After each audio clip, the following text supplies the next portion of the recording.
कर शिरी ठेवा, आरती ओवाळी तो मनोभावे करुणी सेवा। जय जय श्री शनी देवा। सूर्यसुता शनी मूर्ती तुझी आगाध कीर्ती, एकमुखे काय वर्णू शेषान चले स्फूर्ती। जय जय श्री शनी देवा। परमपूज्य विश्व चैतन्य अंधारातून प्रकाशाकडे घेऊन जाणारे महान संत आणि माझे सद्गुरू चैतन्य त्यागेश्वर महाराजांना आपण वंदन करूया।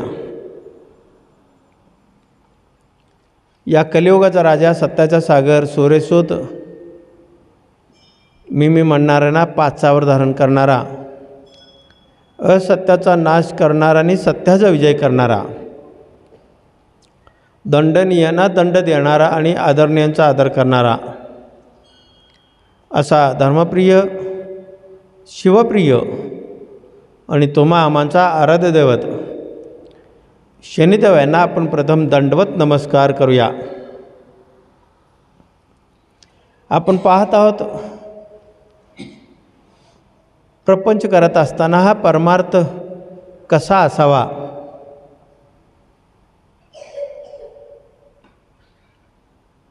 तसं पाहिलं तर या कलियुगामध्ये एक मोठा प्रश्न आहे, तर खरंच आपल्याला अध्यात्माची गरज आहे का?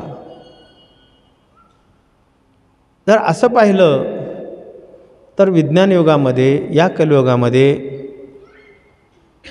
गरज आहे असंच म्हणावं लागेल। विज्ञान कितीही पुढे जाऊ द्या, अगदी सगळ्या ग्रहाला गवसणी घालू द्या, तंत्रज्ञान कितीही पुढे गेला, माणसाकडे कितीही जरी संपत्ती असली, किती जरी ऐश्वर्य असेल, कितीतरी सुखाच्या साधना निर्माण झाल्या, तरी मन शांतीसाठी अध्यात्माची काळाची गरज आहेच। अध्यात्माची काळाची गरज आहेच। तसं विज्ञान सांगतं अध्यात्म एक रसायन आहे आणि त्या रसायनमधनं आपल्याला उद्याचं एक नवचैतन्य निर्माण करणारा, एक प्रेरणादायक अशी ऊर्जा मिळते आणि पॉझिटिव्ह, सकारात्मक वाणीतनं शब्द बाहेर यावा म्हणून एक ताकद देणारी पाऊलवाट असेल तर तो अध्यात्म आहे, ज्याला आपण पाऊलवाट म्हणू। आपण पाडलेली पाऊलवाट, आपण रानात जाताना बांधावरनं जात असतो कोणाच्या तरी, ते बांध जसा असेल तसे पावलं टाकत असतो, तेव्हा आपण सुरक्षित जातो। तसा अध्यात्मसुद्धा असा आहे की प्रत्येक जीवमात्राचा कल्याण कशात आहे, जीवमात्राचा उद्धार कशात आहे हे पाहतो आणि त्या पद्धतीनं ती ऊर्जा देतो। तुम्ही म्हणाल हे कसं? सगळ्यांना समान न्याय मिळाला पाहिजे, सगळ्यांना ऊर्जा मिळालं पाहिजे, तसं नाही होत। प्रत्येकाची अध्यात्मामध्ये प्रवेश करण्याची, अध्यात्माची कास धरण्याची पद्धत वेगळी वेगळी आहे। जो तो आपल्या आपल्या सवडीनुसार, आवडीनुसार तो धर्माला वाकवण्याचा प्रयत्न करतो। प्रत्येकाने आपल्या आपल्या इच्छेनुसार, मनानुसार वागण्याचा प्रयत्न करतो, म्हणून सगळ्यांना समान ऊर्जा मिळत नाही। अध्यात्मामध्ये ज्ञान मिळतो. ज्ञानाबरोबर स्पष्ट बघता असेल तर आपण अध्यात्मावर विजय मिळवू शकतो. अध्यात्माबरोबर ज्ञानाबरोबर एक धैर्य मिळतो. अध्यात्मामध्ये ज्ञानाबरोबर एक सहिष्णुता मिळते. आपण फक्त साधना करतो, ग्रंथाचं पारायण करतो, दानधर्म करतो आणि आपल्या आकलन शक्तीप्रमाणे ज्ञानाच्या मध्ये जे ज्ञान आहे तिथंपर्यंत आपण पोचतो. पण त्याबरोबर स्पष्टता, धैर्य, सहिष्णुता, सत्यता हे मात्र आपण विसरून जातो. आपल्या आवडीनुसार आपण धर्माला वाकवण्याचा प्रयत्न करतो. एक साधं उदाहरण तुम्हाला देतो म्हणजे लक्षात येईल. सुभाषचंद्र बोस आपल्या सगळ्यांचे परिचयाचे आहेत, ज्यांनी आझाद हिंद सेना स्थापन केली आणि भारत स्वतंत्र होण्यासाठी खूप मोठा योगदान त्यांनी दिला. त्यांच्या लहान वयामध्ये कॉलेजमध्ये शाळेमध्ये असताना इंग्रजांचं सरकार होतं त्या काळामध्ये. त्यांचं काम खूप महत्त्वाचं काम होतं. गुप्तहेर पद्धतीनं काम करणं आणि इंग्रजांना उद्ध्वस्त करणं आणि पारतंत्र्यातून स्वातंत्र्यामध्ये कसं येणं हे पाहणं. हे करत असताना एका ठिकाणी एका मोठ्या हुद्द्यावर जाण्यासाठी त्यांनी परीक्षा दिली. मनापासून त्यांनी अभ्यास केला होता आणि जे अभ्यास केला होता ते योग्य व्यवस्थित पेपरमध्ये लिखाण केला आणि ते पास झाले. त्यांच्याबरोबर अनेक मुलं त्या काळामध्ये पास झाले. पण जागा होती 1, मुलं होते 100. नाही, असं काही नाही आहे की याच काळामध्ये पदं कमी आहेत, विद्यार्थी जास्त आहेत असं नाही आहे. त्या काळामध्ये तशी परिस्थिती होती. मग आता प्रत्यक्ष मुलाखतीची वेळ आली. आता तुम्ही लिखाण खाली बसून तासभर गप्पा माराल. खाली बसून तुम्ही तासभर गप्पा माराल, 2 तास गप्पा माराल. पण उभं राहून बोलायचं म्हणल्यानंतर 5 मिनटंसुद्धा माणूस बोलत नाही. धैर्य नाही आहे. धैर्य खचला जातो. दिवसभर तुम्ही पुस्तकं वाचाल, लिखाण कराल, असं माझ्यासारखं बसून तासभर प्रवचन करणार नाही.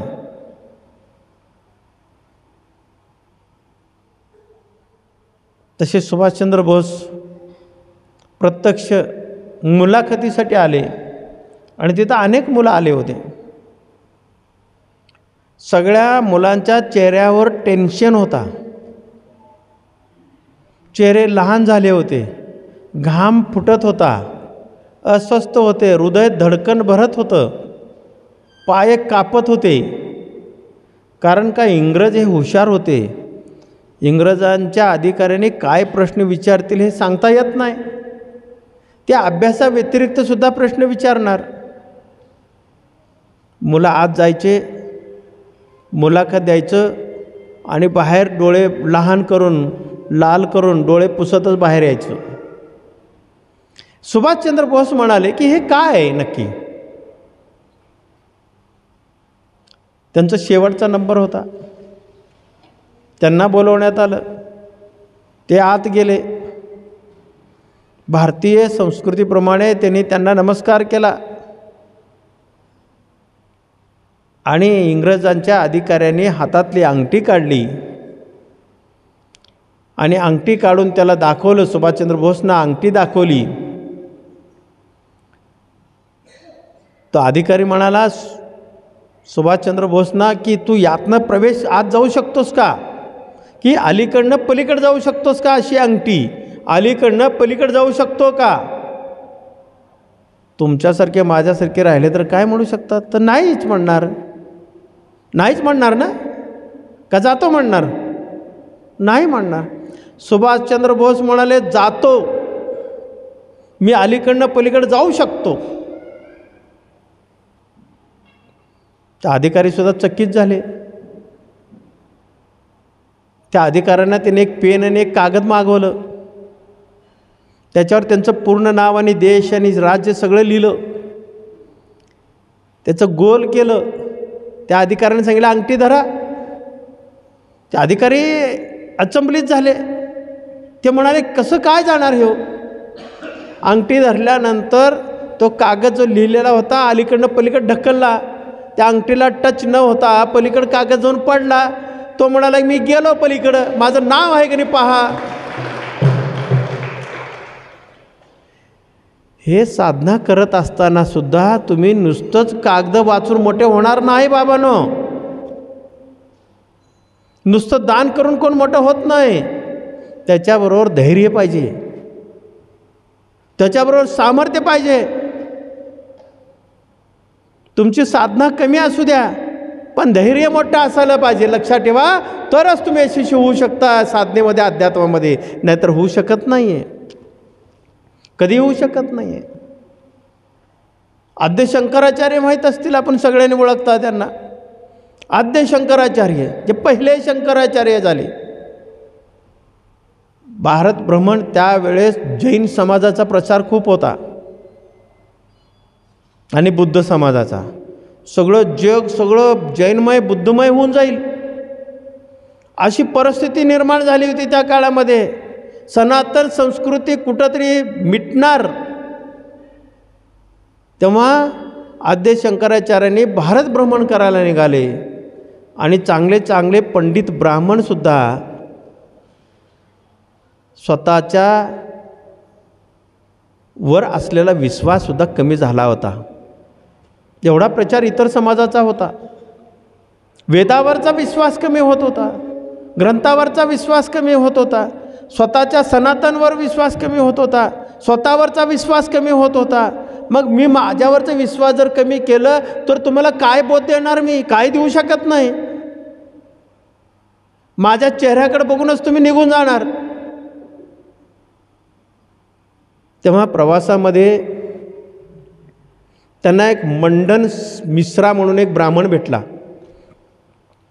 मंडन मिश्रा म्हणून एक ब्राह्मण प्रवासामध्ये भेटला आणि खूप काही त्यामध्ये आहे, पण मी थोडक्यात मला जे हवं तेवढंच मी तुम्हाला सांगतो. तर त्यांनी म्हटले की आपण वादविवाद करूया. तुम्ही आद्य शंकराचार्य म्हणताय, शंकराचे अवतार म्हणताय तुम्ही, तर माझ्याशी तुम्ही वादविवाद करा, स्पर्धा करा. तुम्ही जिंकलात तर खरेच आद्य शंकराचार्य आहात, हारलात तर तुम्ही मग मला शंकराचार्य म्हणून घोषित करा. दोघांचा वादविवादाला सुरुवात झाली. प्रश्न प्रतिप्रश्न, प्रश्न प्रतिप्रश्न, प्रश्न प्रतिप्रश्न यांचा चालू झाला. यांच्या दोघांमध्ये पंच कोण होते? मंडन मिश्राची पत्नी विदुषी, ही दोघांमध्ये पंच झाली, निर्णय देणार. कारण इतर समाज खूप होता, पंच म्हणून बोलवायचं कुणाला? एवढं धर्मांतर होत होता त्या काळामध्ये. तेव्हा 1 दिवस 2 दिवस 3 दिवस करता करता 15 दिवस गेले. 15 दिवस कसे निघून गेले कळलं नाही. दोघांचाही वादविवाद चालू होता. आता ती थकली. ती विदुषी म्हणाली की आता मी थोडंसं बाहेर जाऊन येणार आहे, तोपर्यंत तुमचा वादविवाद चालू ठेवा. मग आता काय निशाणी केलं पाहिजे? मग तिनं 2 हार आणली. 2 समान हार आणून दोघांच्याही गळ्यात घातली आणि दोघांच्या गळ्यात घातल्यानंतर तिनं सांगितली, मी जोपर्यंत येत नाही तोपर्यंत तुमचा वादविवाद हे थांबवू नका. ती माऊली गेली निघून. ती माऊली गेली, दुसऱ्या दिवशी आली. यांचा वादविवाद चालूच होता. आता हे थांबलं पाहिजे कुठंतरी. त्या विदुषीनं दोघांच्या चेहऱ्याकडे पाहिली. कुणाचा चेहरा सुकलाय, कुणाच्या डोळ्यामध्ये तेज कमी झालाय, कुणाच्या वाणीमध्ये टोनिंग कमी झालाय, कुणाच्या हालचाली, देहबोली, काय म्हणतो लक्षात ठेवा. डोळ्यातले तेज, वाणीतलं दमदारपणा आणि देहबोली तुमच्या हालचालीवरनं, मोमेंटवरनं कळतं तुमच्यात काय आहे. तुम्ही किती ऊर्जावान आहात, किती अध्यात्मवाले आहात, किती सामर्थ्यवान आहात, किती सहिष्णुता तुमच्याकडं आहे, किती दया, क्षमा, शांती आहे तुमच्याकडं, किती करुणा आहे, कधी सौदार्थ आहे, हे तुमच्या त्याच्या देहबोलीवरनं कळतो. तेव्हा ती दोन्हीकडे निरीक्षण केली. दोघांकडे निरीक्षण केल्यानंतर आद्य शंकराचार्यांना त्यांनी घोषित केला की तुम्ही विजयी झालात. तेव्हा मंडन मिश्रा म्हणाला की तू खोटं सांगतेस. ते कसे घोषित करते तू, काय कुठला नियम लावलेस.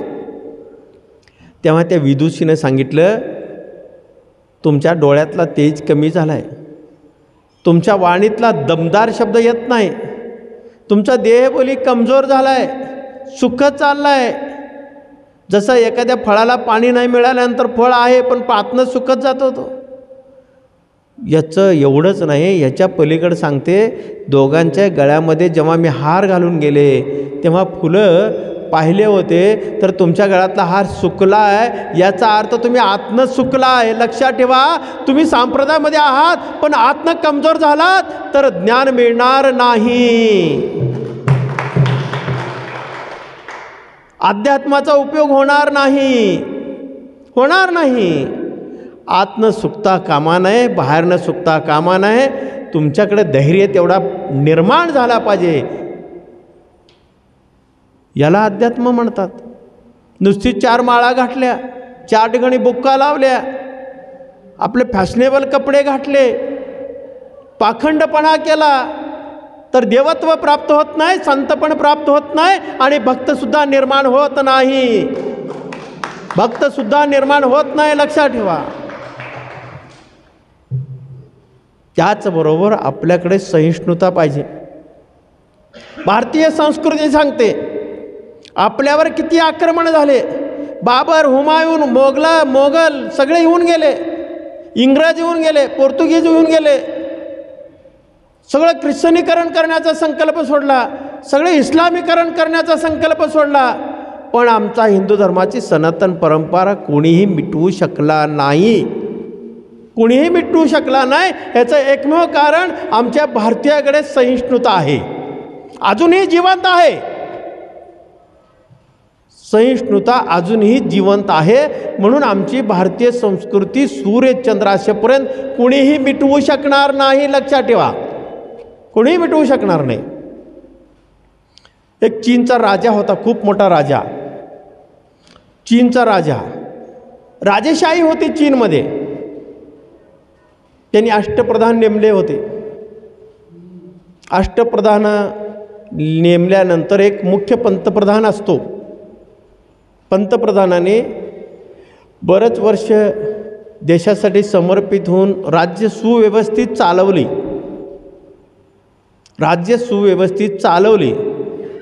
चालवल्यानंतर थकले, वयोवृद्ध झाले आणि त्यांना राजाने सांगितलं, आता आपण थांबलं तर बरं होईल. तर राजांचा आदेश, पंतप्रधान पदावरचे ते पदमुक्त झाले आणि त्यांना निरोप देण्याचा योग आला. निरोप दिल्यानंतर त्यांची जी मनातली भावना होती, त्यांचं जे कार्य करण्याची पद्धत होती, कायद्यावर बोट ठेवून समाज हितपर कामं करण्याची जी पद्धत होती, त्या राजांना खूप भावलं आणि राजाने सांगितलं, एक दिवस तुझ्या घरी येणार आहे. राजाने पंतप्रधानांना सांगितलं, मी एक दिवस घरी येणार आहे. तेव्हा आपसुक म्हणा किंवा अचानक राजे त्या पंतप्रधानाच्या घरी गेले, सूचना न देता. गेल्यानंतर त्यांचं स्वागत करणं त्यांचं कर्तव्य आहे. त्याने साध्या पद्धतीनं पण मनापासून जे आचरणात बसतं त्या पद्धतीनं त्यांचे स्वागत केलं. स्वागत केल्यानंतर त्या घरासमोरील त्यांचं अंगण पाहिलं मोठं, आणि अंगणामध्ये एक टेंट होता, असा एक मांडव होता मोठा. आणि राजाने विचारलं की सगळ्यांच्या घरापुढे अंगण छोटंसं असतं, आपल्या घरापुढे एवढं मोठं अंगण का? तेव्हा तो पंतप्रधान म्हणाला की माझ्या कुटुंबामध्ये 1000 सदस्य आहेत. किती आहेत? 1000 सदस्य आहेत. लहान बालकापासून वृद्धापर्यंत, महिलापासून पुरुषापर्यंत, युवापासून ते युवतीपर्यंत. एकाच वेळेस आमच्या या अंगणामध्ये भोजनासाठी एकाच वेळेस सगळे बसतो आम्ही. आपल्या कुटुंबामध्ये 4 माणसं असतात.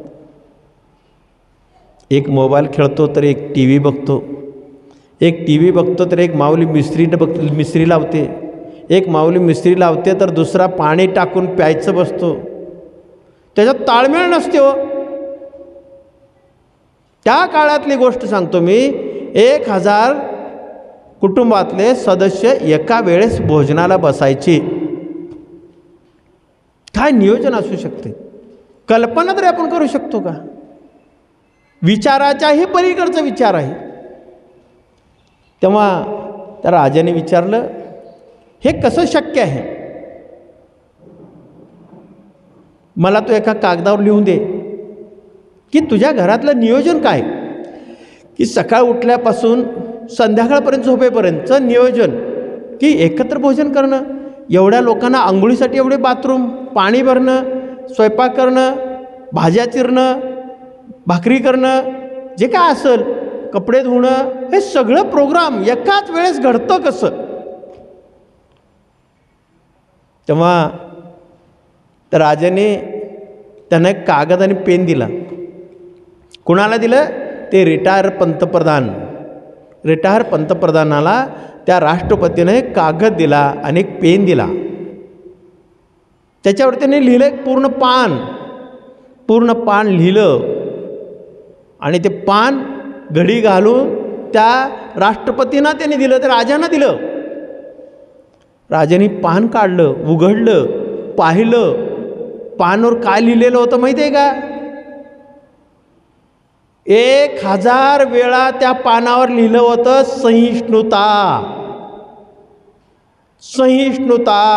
ह्याच्या पलीकडे दुसरा शब्द नव्हता. आमच्या कुटुंबामध्ये सहिष्णुता आहे. लहानापासून मोठ्यापर्यंत एकमेकाला समजून घेतात.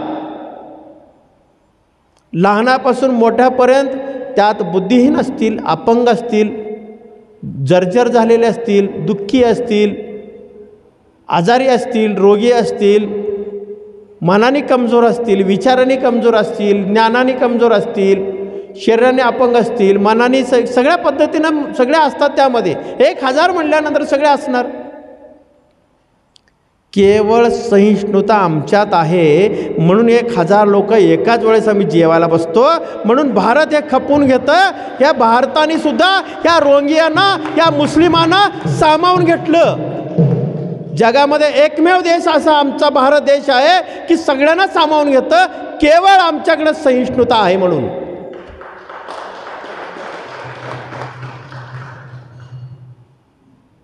मग आपण एक कुटुंब चालवतो.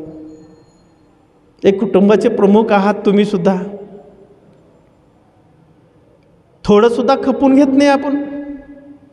सासूने काय केलं, सुनेने लगेच टेप लावायचं शेजारच्या घरी. मुलाने काय केलं, ते बापाने लगेच संध्याकाळी जायचंच बाटली आणायला, का तर मुलाने मला टेन्शन आणला. ही सहिष्णुता? ही तुमच्याकडे माणूस की?